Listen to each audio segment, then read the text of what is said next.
Hey guys, All in Crypto here and welcome back, ladies and gentlemen, for another YouTube video. In this video, we're going to tell you how it is you would have already known that Ethereum was going to reach round about $4,000 by May. Guys, on this channel, we've been shouting out for a while now. We'll take a look at it, and we looked at the possibilities of Ethereum reaching $4,000 by May. We didn't make the call though until this video right here, back on the 16th of March, when Ethereum is around about $1,700. Essentially, in fact, it was probably just slightly less than that. We'll say $1,700. Essentially, you could have more than doubled your money, 120%, a little bit more than that in not even a couple of months, guys. We told you that. We're not a genius. We just know what we're looking at. Unlike all these gurus out here that are, just jumping from topic to topic to topic, we don't get paid to do this. This isn't our job. This is a passion and a hobby of mine, and I'm here sharing it with you guys because I made a lot of mistakes when I first got into the cryptocurrency space, and if I can prevent some of you out there from doing the same thing, that would, make me very happy, I guess. So, how did we know that was going to happen? Well, we're going to talk about it, and it may lead to some keys for what perhaps could be happening in the future. Okay, Ethereum didn't quite touch $4,000. It sort of wicked above there, certainly on, if we're looking at Coinbase, it got to around about $3,980, guys. So, can you give me that or not? I don't know. So essentially, guys, I wouldn't chase into this right now. We are going to look at Ethereum on a smaller time frame to kind of tell you what's going on. But ultimately with Ethereum, and we don't get married to any one coin. We love a lot of projects out here. We're heavily into Cardano. We're heavily into Polkadot. We're heavily into things like Tezos and Algorand. We like a lot of smart contract protocols because we understand that they are going to be the building blocks, perhaps for the new world that we are moving towards. Certainly we believe that on this channel. We've never had so much good news for Ethereum. You have the EIP 1559, which is going to tackle sort of the gas fees, the network kind of issues, if you will. It's not going to eradicate them and completely solve them, but it is going to help and kind of alleviate them. Essentially, this could make Ethereum deflationary. Now, Ethereum, the demand for Ethereum and Metcalfe's law, which Raoul Paul spoke about in quite a bit of detail, essentially dictates that the more usage a network has, the higher its price is. There's never been so much demand for Ethereum. You have this that is perhaps going to not only cap the Ethereum supply, but make it deflationary. Certainly if this stays all the way to proof of stake, Ethereum 2.0. You've never had so much demand. Ethereum Hub consensus raises 65 million from JP Morgan, MasterCard, UBS, and others. That shows a real vote of confidence. If you've got these kind of players looking at Ethereum, you know what time it is. Visa settles USDC transaction on Ethereum, plans roll out to partners. And then what I want to kind of touch on very quickly is World Economic Forum. So the World Economic Forum, the board members of the World Economic Forum include Christine Lagarde, BlackRock CEO Larry Fink, Carlyle Group, David Rubenstein. Lots of big, powerful people are essentially saying that blockchain technology could disrupt a market, traditional markets that are worth $867 trillion. The entire crypto market is worth $2.4 trillion. The main aim of this channel is to get you to understand where this space is going. There are some good YouTubers out there and ultimately people bringing attention to the space I can't hate on, but there are a lot of people that have no idea what they're talking about. They've chosen to become a YouTuber as a job and they get paid off of YouTube. That's their job. They have a bias in that, and that is essentially that they're making money off you. We don't ask for anything other than your attention and other than perhaps, you learn something from this and hopefully don't make those same mistakes that I did when I jumped back into the market in 2017, which was a bit of a treacherous time to be getting involved. And I believe 2021 is in a similar fashion a 2017-esque bull run. You don't get any BS on this channel. In fact, not only do you not get any BS, we told you that Ethereum was going to reach $4,000. How did we know that, guys? Well, we looked at, like you can see we're doing on this video, Bitcoin. Ethereum follows Bitcoin and smaller altcoins follow Ethereum, but they all ultimately follow Bitcoin. And we looked at Bitcoin structure, and I'll show you exactly what we're talking about. So this was, when we first started looking at this, Bitcoin hadn't even made it gotten to its previous all-time highs yet. We said, okay, isn't that funny that when Bitcoin got to its prior all-time highs, it consolidated. Ethereum did it, but it did it in more of a volatile manner, guys. Now, that is a common trait of altcoins. That's what they do. They act more volatilely than Bitcoin because they have smaller market caps. They are, more easily kind of shaken up, and hands are more easily kind of shaken out of these projects. And then we said, hang on, well, if it's followed it perfectly today, and we did also predict that Cardano was going to reach its all-time highs and capitulate in a similar manner, which it did. All these videos are left up. We don't get everything right, guys, but we do get quite a bit right. Some people are saying we're very lucky with that, but I'll take it for whatever it is. Ultimately, I know what I'm looking at. I'm a bit of a novice TA guy. I'm trying to do a bit more TA on the channel, but it's very basic. And ultimately, I've seen the kind of TA that is out there on YouTube. There are a few people, such as the Crypto Sniper. He's very, very worth listening to. He's a trader essentially, so he knows what he's looking at.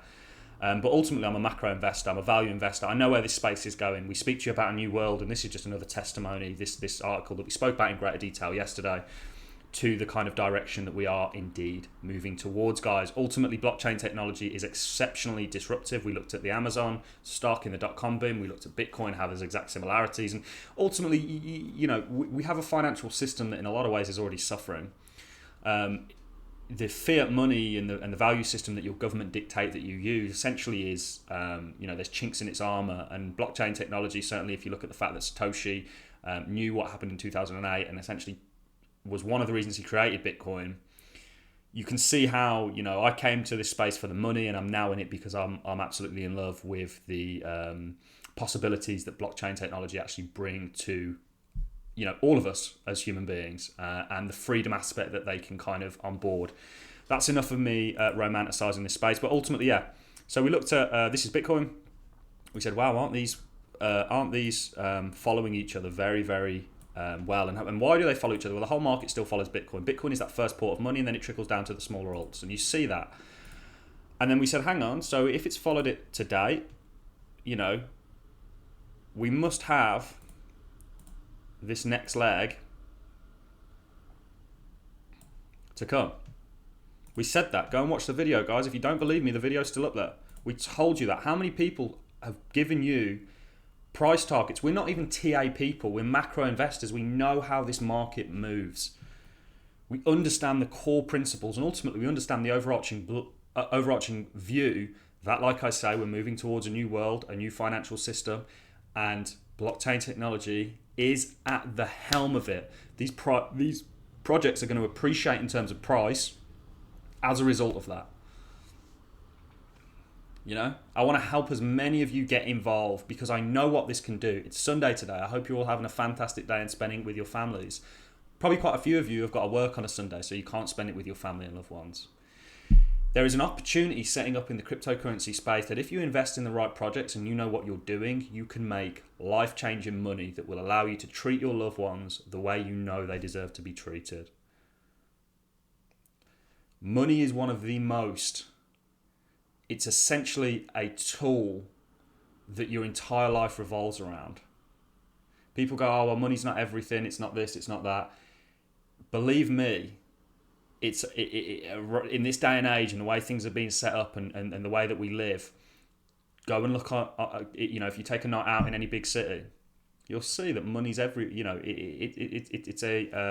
people value people based on how much money they've got. And I think that's wrong, but that's the world that we live in. Money essentially dictates how much freedom you do or don't have in your life. It dictates what you can do. Can you take your people on holiday and treat them well and nice and look after people? It's all dictated by money. And I think that's unfair. And ultimately, one thing that blockchain's offering is a fair value of a fair metric of value, a fair monetary system, essentially. Whereas the monetary system that we have right now, in my opinion, is nothing short of BS. Sorry to say it, I don't mind saying it. Like I say, this is a hobby of mine and a passion, making these videos, and I'm going to be as truthful as I possibly can be without kind of overstepping the mark. And we will perhaps look to, bring content out elsewhere on that kind of subject. So that's it. That's how we essentially did it. And like I say, we practically did touch that 4K mark. We said that was going to happen. If we drop to Ethereum on a smaller time frame to perhaps let you know what's going on, I think EMAs are good. Lots of people don't like EMAs because EMAs involve a lot of old data. They're an average. And this is a very fast changing market, so I can see people's beefs with EMAs, but I think EMAs are a good indicator of a lot of things, ultimately with the Cardano, which we cover a lot on this channel. And people don't like the fact that we talk about Ethereum and Cardano.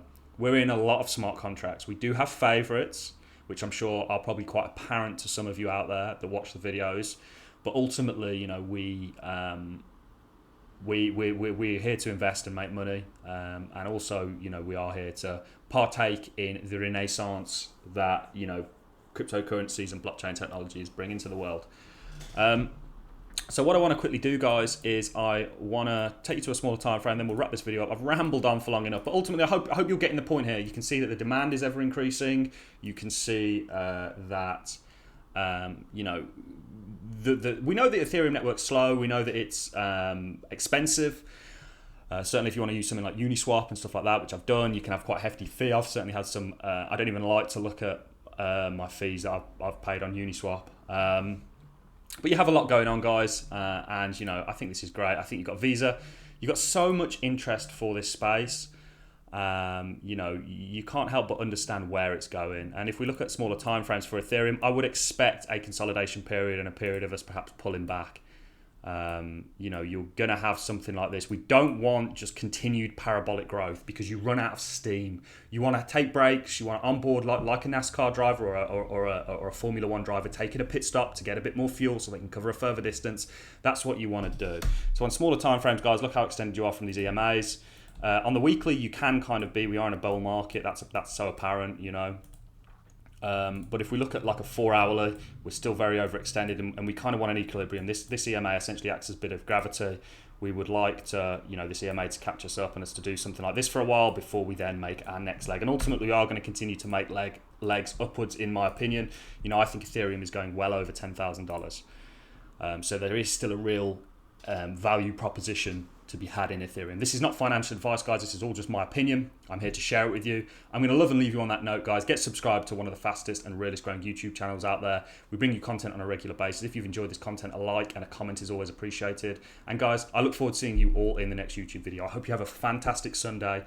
Whatever you are, whatever you're doing, I'm going to love and leave you, and I'll see you on the next one.